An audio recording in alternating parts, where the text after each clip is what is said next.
Chers amis, j'aimerais vous souhaiter la bienvenue, une très cordiale bienvenue pour le culte que nous allons vivre ce matin, ensemble. Et comme toujours, on s'est rassemblés pour venir apporter notre louange, notre adoration au Seigneur. On reconnaît qu'il est digne de la recevoir parce qu'il est venu jusqu'à nous, il est venu nous rencontrer, il est venu nous chercher, il est venu nous transformer. Et pour tout cela, on veut lui dire merci et lui apporter notre louange, notre adoration, notre prière. Alors, sans tarder, j'aimerais vous inviter à vous mettre debout et puis on va invoquer son nom. Seigneur, nous te bénissons. Nous avons ce privilège d'être rassemblés ce matin, le privilège de te connaître et de te connaître personnellement. Et nous te remercions, Seigneur, parce que si nous te connaissons, ce n'est pas parce que nous avons fait un effort particulier pour te connaître, mais c'est parce que tu t'es révélé, c'est parce que tu es venu, c'est parce que tu t'es fait connaître. Et nous te louons, Seigneur, pour cela. Et ce matin, notre désir, c'est que nous puissions te célébrer, te louer, que tu sois honoré, que tu sois glorifié au milieu de nous, que tu sois reconnu comme celui qui est le roi des rois, le Seigneur des seigneurs, celui qui règne au siècle des siècles, que ton nom soit béni. Amen.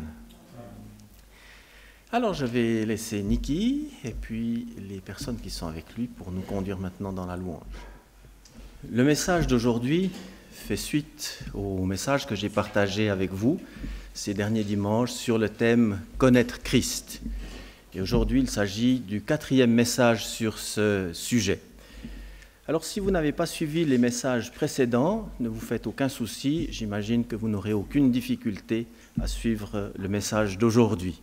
Mais faisons quand même un petit récapitulatif. On a abordé ce sujet, non pas de manière abstraite, mais de manière concrète, en l'observant au travers de la vie d'une personne. La personne en question étant l'apôtre Paul lui-même. Et on a vu que Paul était un homme qui avait rencontré Jésus-Christ. Mais non seulement il l'avait rencontré, mais après l'avoir rencontré, il a cru en lui. Et ce qu'il a cru à propos de Jésus, il a cru que Jésus était le Messie et est toujours le Messie annoncé par les prophètes de l'Ancien Testament, et puis qu'il est le Fils de Dieu. Et après avoir cru cela, il s'est appliqué à grandir dans la connaissance de son Sauveur et Seigneur, c'est-à-dire Jésus. Et il a même fait de cela le but de sa vie. Dans l'Épître aux Éphésiens, on peut lire un certain moment où Paul parle de sa connaissance de Jésus. Il dit « Ainsi, je le connaîtrai lui ». Et puis, dans certaines traductions, il est dit « Mon but est de le connaître ». Le but de l'apôtre Paul, le but de la vie de l'apôtre Paul était de connaître Jésus. Et on aurait pu imaginer qu'un homme ayant pour but à sa vie de connaître le Christ se soit retiré dans un rude ermitage à la manière de Saint Nicolas de Flux. Mais pour Paul, ça n'a pas été le cas.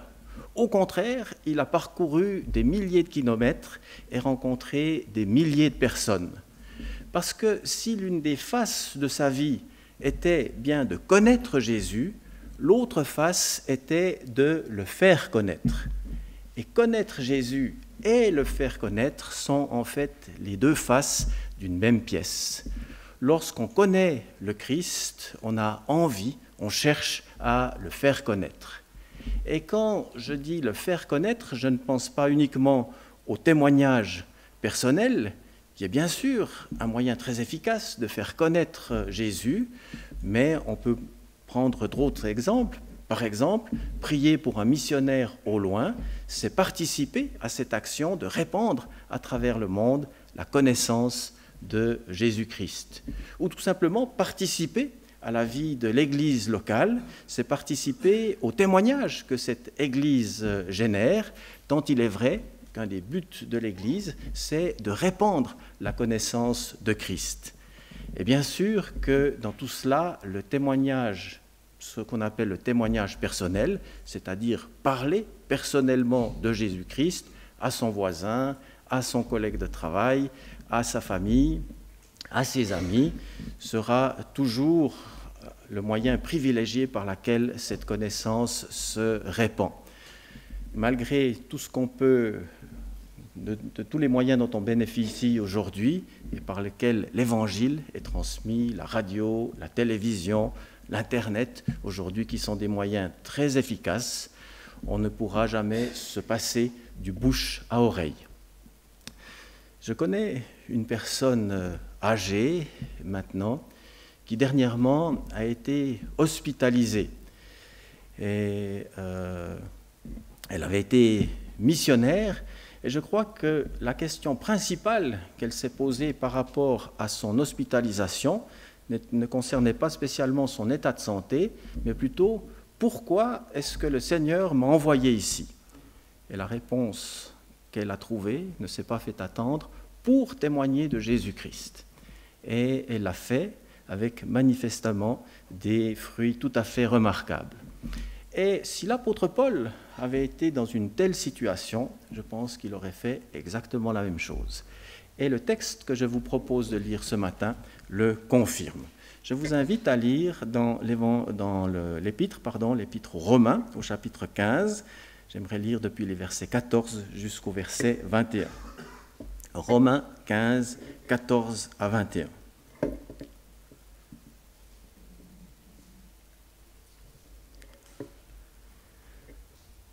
Pour ce qui vous concerne, mes frères, je suis moi-même persuadé que vous êtes pleins de bonté, remplis de toute connaissance et capables de vous avertir les uns les autres.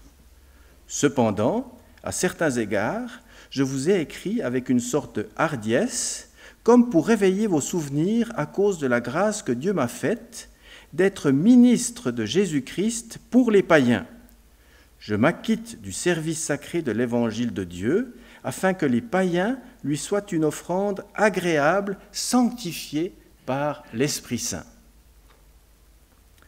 J'ai donc sujet de me glorifier en Jésus-Christ vis-à-vis de Dieu, car je n'oserais rien mentionner que Christ n'ait fait par moi pour amener les païens à l'obéissance en parole et en œuvre, par la puissance des signes et des prodiges, par la puissance de l'Esprit. Ainsi, depuis Jérusalem, en rayonnant jusqu'en Illyrie, j'ai abondamment répandu l'évangile du Christ. Je me suis fait un point d'honneur d'annoncer l'évangile là où Christ n'avait pas été nommé, afin de ne pas bâtir sur le fondement d'autrui, mais selon qu'il est écrit, ceux à qui il n'avait pas été annoncé verront, ceux qui n'en avaient pas entendu parler comprendront. Dans ces quelques versets, l'apôtre nous dit quelle était sa vocation. Et sa vocation était de répandre l'évangile, d'évangéliser, principalement là où Christ n'avait pas été annoncé parmi les non-juifs. L'apôtre Paul était juif, mais sa vocation l'avait amené principalement à apporter l'évangile, à répandre l'évangile parmi les non-juifs. Et on comprend par cette expression « répandre l'évangile » qu'il s'agissait bien sûr de répandre la connaissance de Jésus-Christ. Et on sait par les épîtres, par les écrits de l'apôtre Paul, quel Christ l'apôtre Paul prêchait aux non-juifs. Il aurait d'ailleurs prêché exactement le même aux Juifs. Mais le Christ que l'apôtre Paul annonçait était le Christ crucifié, enseveli, ressuscité le troisième jour, assis à la droite de Dieu, qui revient pour juger les vivants et les morts. Et il ajoutait à cela que c'est en croyant en ce Christ-là qu'on obtenait et qu'on obtient toujours le pardon de ses péchés et la réconciliation d'avec Dieu. Mais en prêchant cela, le but de l'apôtre n'était pas de répandre un savoir sur Jésus-Christ, quand bien même ce savoir est nécessaire pour parvenir au but. Mais le but de l'apôtre était autre. Et il nous dit dans ce texte quel était son but en fait en répandant l'évangile. Et son but était que les païens, les non-juifs avec lesquels il était en relation, par l'Évangile soit une offrande agréable à Dieu, sanctifiée par l'Esprit. En d'autres termes, que ces païens, ces non-juifs, parviennent à la connaissance de Dieu et puis deviennent le peuple de Dieu, ceci par le moyen de la foi en Christ. Telle était l'ambition, le but de l'apôtre. Et dans l'Épître aux Corinthiens, l'apôtre s'exprime, écrit aux Corinthiens, en leur disant que, justement, il n'était pas venu chez eux simplement pour leur répandre un savoir, mais qu'il les avait engendrés en Jésus-Christ par l'Évangile. Il ne leur dit pas « je suis venu pour simplement que vous ayez un peu de connaissance de plus à votre éventail, mais pour que vous soyez engendrés en Christ par l'Évangile. » Et ce qu'il voulait dire par cela, il voulait leur dire « c'est moi qui vous ai fait naître à la foi en Christ, c'est moi qui vous ai mis en relation avec le Christ par l'Évangile. » Mais dans sa deuxième épître aux Corinthiens, on entend ce grand apôtre, autant apôtre qu'il était, soupirer en lui-même en posant cette question, mais qui est suffisant pour ces choses? Et le texte qu'on a sous les yeux aujourd'hui nous dit qui est suffisant pour ces choses. Il nous dit surtout que ce n'est ni vous, ni moi, ni Billy Graham, ni l'apôtre Paul même. Mais ce que nous dit Paul ici au verset 18, et on va s'arrêter sur ce verset, il nous dit ceci, « Car je n'oserais rien mentionner si Christ ne l'avait accompli par moi pour amener les non-juifs à l'obéissance. » Alors l'obéissance dont il est parlé ici, c'est l'obéissance de la foi, qui inclut bien entendu la connaissance de Jésus.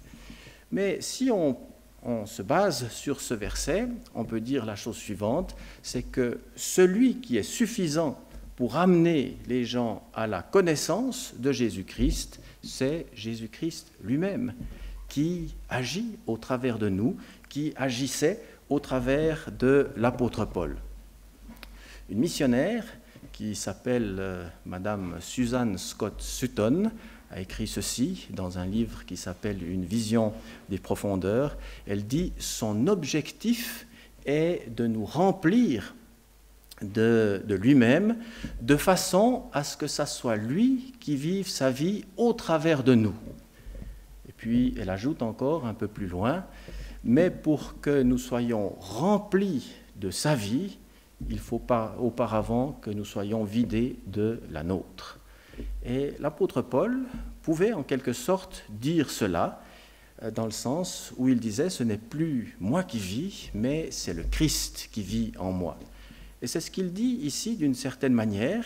Il dit que le Seigneur était à l'œuvre au travers de sa vie pour amener les populations avec lesquelles il était en relation à la connaissance de Jésus-Christ.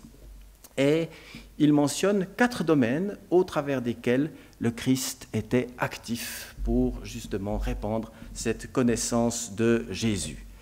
Et le premier des domaines qu'il mentionne, ce sont les paroles. En effet, je n'oserais rien mentionner si Christ ne l'avait pas accompli par moi pour amener les non-juifs à l'obéissance par la parole. Et ce que Paul voulait dire, c'est que le Seigneur agissait au travers de ces paroles. Et le Seigneur agit non seulement au travers des paroles de l'apôtre Paul, mais aussi des nôtres lorsqu'on ouvre la bouche. Et ce serait faux de penser que le Seigneur agit uniquement quand on prêche, comme je le fais maintenant, du haut de la chair, mais dans une conversation tout à fait banale, le Seigneur peut agir pour amener sa connaissance envers ceux qui ne le connaissent pas encore. Je me suis senti une fois repris par un prédicateur du haut de la chair. C'était un homme d'ailleurs pour lequel j'avais un profond respect, j'ai toujours d'ailleurs, et avec lequel j'étais en bons termes. Il est décédé maintenant depuis quelques années, mais j'ai toujours été en bons termes avec lui. Alors je ne sais pas s'il me visait personnellement, en général on ne fait pas cela quand on prêche, mais je ne sais pas si dans le cas particulier il le faisait ou si il disait les choses de manière plus générale. il n'en demeure pas moins que j'avais fait une petite intervention pour relever l'importance des paroles quand on veut témoigner de Jésus. Et lui a dit haut et fort, du haut de la chair, en me regardant quand même un peu, des paroles, ils en ont assez entendu, maintenant ce qu'il faut, ce sont des actes. Alors j'aimerais dire, notre homme, quand bien même il s'exprimait avec une assurance à couper au couteau, se trompait royalement. Et s'il avait quand même un peu raison, il avait qu'à moitié raison. Pour une raison simple, c'est que c'est vrai que parfois il faut se taire pour laisser parler les actes, il n'en demeure pas moins que l'Évangile est une parole. Dans l'un de mes dictionnaires, on trouve la définition suivante, l'Évangile est la proclamation de ce que Dieu a fait en Christ. La proclamation de ce que Dieu a fait en Christ. Par conséquent, cette idée qu'il faut être muet pour être un bon témoin de Jésus ne tient pas. Alors bien sûr, un muet au sens littéral peut être témoin de Jésus avec les moyens qui sont les siens, mais muet ou pas, pour être cru, l'Évangile a besoin d'être compris. Alors on n'a peut-être pas besoin de comprendre tout du premier coup, mais il faut quand même en saisir une partie pour être cru. Et on n'a rien trouvé aujourd'hui de mieux pour faire comprendre les choses que la parole, audible ou écrite. Dieu s'adresse à nous par sa parole et nous fait comprendre les choses par sa parole. Alors certains me diront, oui, mais il nous parle aussi par la nature. Mais si Dieu ne nous l'avait pas dit dans sa parole, on ne le saurait pas. Donc, on a besoin de la parole et c'est en parole que l'Évangile peut être répandu. Et lorsqu'on est en communion, lorsqu'on connaît réellement Jésus-Christ, qu'on est en communion avec lui, qu'il vit sa vie, comme on vient de le voir, au travers de nous, eh bien, il agit au travers de nos paroles pour que cette connaissance de sa personne soit amenée auprès de ceux qui ne le connaissent pas. Alors le premier élément, Dieu agit au travers, le Christ agit au travers de nos paroles. Et puis l'apôtre Paul continue en disant en acte. Et je dois le reconnaître, le prédicateur de tout à l'heure, auquel je faisais allusion, avait quand même un peu raison. Parce qu'en effet, l'apôtre, après avoir parlé des paroles, parle des actes, des œuvres. Et on ne sait pas exactement à quel acte il faisait allusion. J'ai tendance à penser que c'est tout ce qu'il déployait pour pouvoir amener, pour pouvoir rendre accessible l'Évangile auprès des non-juifs. On sait que Paul était un faiseur de tentes, qu'il travaillait pour gagner sa vie, puis en même temps, cela le mettait en contact avec des personnes, et puis il déployait toute une énergie pour pouvoir se déplacer et se rendre auprès de ces populations non juives qui avaient besoin d'entendre l'Évangile. Mais quand on essaye de cerner un peu le personnage, on s'aperçoit qu'il avait aussi un côté serviable. Alors, le plus souvent, quand on fait une sorte de portrait de l'apôtre, on le présente plutôt comme un petit nerveux avec un caractère peut-être un peu difficile, mais il n'apparaît en tout cas pas toujours sous cet aspect-là dans les Écritures, et c'est notamment le cas dans une petite histoire qui nous est rapportée à la fin du livre des Actes, où l'apôtre avait été emmené en tant que prisonnier en bateau en direction de Rome, mais manque de chance, la tempête s'est élevée et puis le bateau a fini par faire naufrage. Alors cela s'était passé près de l'île de Malte et finalement tout le personnel et les personnes qui étaient, tout l'équipage et les personnes qui étaient sur ce bateau ont pu rejoindre l'île et puis là être à l'abri. Et comme il faisait froid et que le temps était mauvais, on avait allumé un grand feu et il nous est dit que l'apôtre, quand bien même il avait vécu des temps difficiles, n'était pas assis dans un coin en disant « attention, ici, c'est moi l'apôtre ». Non, il était en train de ramasser des broussailles pour les jeter dans le feu. Il rendait en fait un service, il accomplissait un service tout à fait banal. Mais en faisant cela, manque de chance aussi, voilà qu'une vipère sort des broussailles et puis le mord. Et les habitants de l'île, qui étaient témoins de la chose, se sont dit bien certainement qu'il avait fait quelque chose de mal pour que cela lui arrive, et ils s'attendaient à le voir mourir dans un assez bref délai. Mais contre toute attente, voilà que le venin de la vipère n'a eu absolument aucun effet sur l'apôtre. Et cela a ouvert les portes pour une œuvre de plus grande ampleur, une œuvre de Dieu de plus grande ampleur, et d'autres guérisons ont eu lieu dans cet endroit. Mais tout cela, si on est réfléchi, est parti d'un service tout à fait banal, ramasser des broussailles pour les jeter dans le feu. Et au travers de nos actes, au travers de nos gestes quotidiens, au travers de choses qui peuvent nous sembler sans importance et tout à fait anodines, le Christ est tout à fait capable d'agir pour ouvrir des portes, pour que la connaissance de sa personne soit répandue. Je n'oserais rien mentionner si Christ ne l'avait pas accompli par moi pour amener les non-juifs à l'obéissance par la parole et par les actes. Puis ensuite, l'apôtre continue en parlant des signes et des prodiges.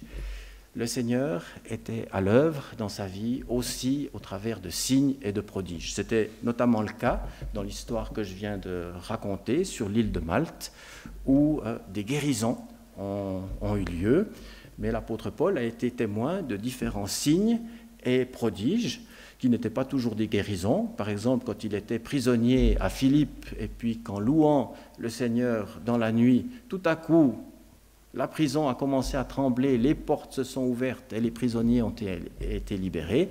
On peut parler dans ce cas-là de signes et de prodiges. Et ce sont des choses qui se sont manifestées concrètement et qui ont contribué à l'avancement de l'Évangile, à l'avancement, à répandre la connaissance de Jésus. Alors peut-être, on dira nous aujourd'hui, mais des signes et des prodiges, on n'en voit plus beaucoup. Alors c'est vrai que peut-être dans une certaine dimension, il y a des choses qu'on ne voit pas. Rien n'empêche d'aspirer à ce que ces choses se produisent et d'aspirer à les voir. Mais ce dont je suis certain, c'est que si on est un peu attentif à ce que Dieu fait dans nos vies, on voit toutes sortes de situations où Dieu est à l'œuvre. Pendant une année, il y a quelques années en arrière, je me suis appliqué à écrire tous les jours un petit témoignage de ce que Dieu avait fait. Mais tous les jours, j'ai trouvé quelque chose que Dieu avait fait en particulier. Alors, ce n'était pas toujours une prison qui s'était ouverte avec des murs qui tremblaient, on est bien d'accord. Des choses peut-être moins éclatantes, mais quand même efficaces. Et je suis absolument certain que si on se donne la peine d'observer un peu ce que Dieu fait dans nos vies et ce qui est fait au travers de nous, on ne parlera peut-être pas toujours de signes et de prodiges, mais en tout cas d'une action concrète que Dieu manifeste dans notre vie de tous les jours. Et cela, on peut en rendre témoignage et cela contribue à l'avancement du règne de Dieu et de la connaissance de sa personne. Et puis le quatrième domaine que Paul mentionne, c'est la puissance de l'Esprit. Il agit par des signes, par des prodiges, et puis par la puissance du Saint-Esprit.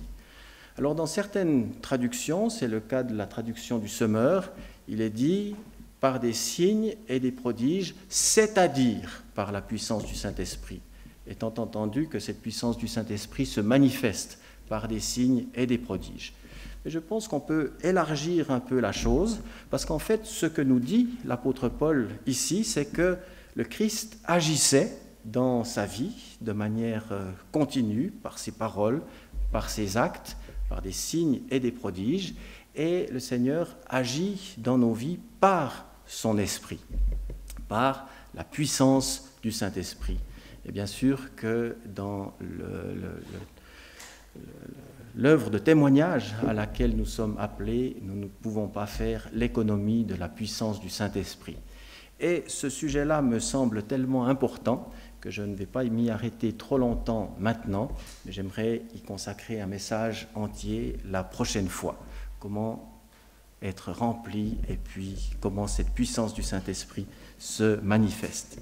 Mais pour aujourd'hui, qu'on puisse retenir la chose suivante. Pour faire connaître Jésus-Christ, il faut le connaître soi-même. Et lorsqu'on le connaît et qu'on est en communion avec lui, il agit au travers de nous. Il agit au travers de nos paroles, il agit au travers de nos actes, il agit par des signes et des prodiges, il agit par la puissance du Saint-Esprit, mais la clé de tout cela, c'est la connaissance de Jésus, le connaître lui, et pouvoir dire, comme l'apôtre Paul, « Ce n'est plus moi qui vis, mais c'est le Christ qui vit en moi. » Amen. On arrive au terme de notre culte, et c'est le moment donc de passer les annonces. Alors, elles vont apparaître, et je vais les commenter. Et ensuite, c'est Muriel, je crois, qui va faire l'annonce pour la fête des moissons. Donc, pour la semaine, c'est un peu comme toutes les semaines. Ce mardi, le matin, il y a donc la femme en promenade méditative. Le lieu de rendez-vous est à 9h, à l'entrée du Bois de Montcor, et il s'agit d'une promenade dans laquelle intervient la méditation d'un psaume. Le mercredi 11 à 20h, il y a ici le cours Croissance et qui continue donc sur le thème qui était abordé déjà la fois précédente, sur les questions qu'on se pose par rapport à la Bible. On a parlé ce matin de répandre la connaissance de Jésus et quand on essaye de le faire, on s'aperçoit que les gens ont des questions.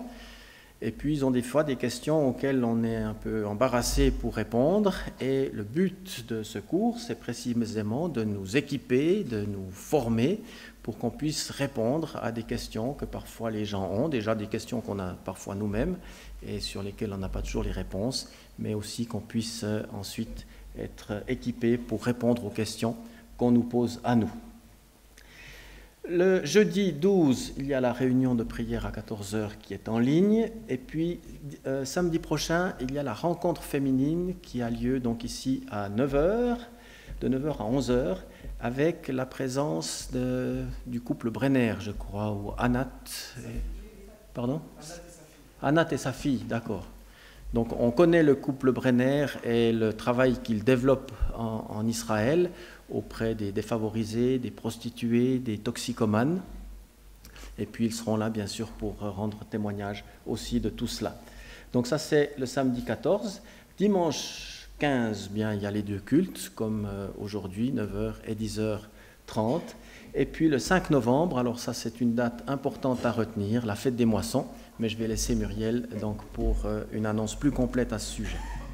Seigneur, nous te remercions de nous avoir rassemblés dans cette matinée pour te célébrer, pour être à l'écoute de ta parole et que maintenant, Seigneur, cette parole puisse demeurer en nous, qu'elle puisse porter son fruit, que toi, Seigneur, tu demeures avec nous et en nous et qu'en partant, qu'en quittant ce lieu, nous ayons l'assurance que tu nous accompagnes de ta paix et de ta grâce en chaque instant. Par Jésus-Christ, notre Seigneur. Amen. Je vous souhaite une bonne fin de matinée.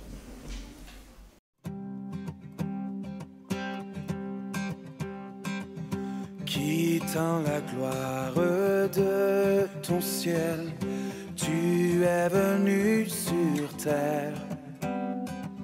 Fils aimé du Dieu éternel, tes bras tu as ouverts. Ta grâce a bouleversé le cours de notre humanité. Nous crions ensemble victoire. Christ est la lumière du monde. Que sa gloire couvre la terre. Puissance infinie qui libère. Son nom est saint, il est saint, il est saint. Nous les fils et les filles du roi entonnons chaque jour